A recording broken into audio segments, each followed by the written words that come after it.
Bachelor recipe செஞ்சு ரொம்ப நாள் ஆச்சுல. காரசாரமான ஒரு மட்டன் மிளகு கறி எப்படி செய்யறேன்னு பார்க்கலாமா? கொஞ்சமாக ஆயில் ஊற்றிக்கிறோம், கொஞ்சம் சோம்பு போட்டுக்கிறோம், 2 பட்டை போட்டுக்கிறோம், கருவேப்பிலை போட்டு நல்லா ஃப்ரை பண்ணி விட்டுக்கிறோம்.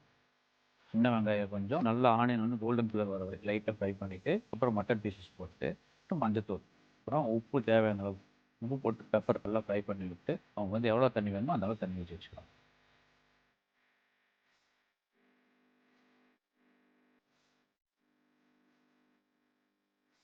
குருமிளகு வந்து நல்லா வறுத்து எடுத்து அரைச்சி வச்சிருக்கிறோம். அந்த குருமிளகு பொடி தான் போடுறோம்.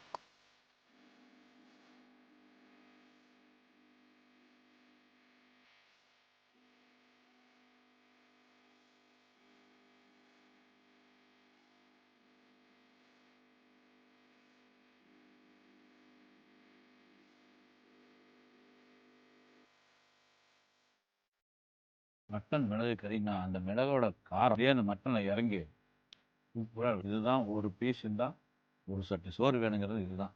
சாப்பிட்டு பாருங்க எப்படி.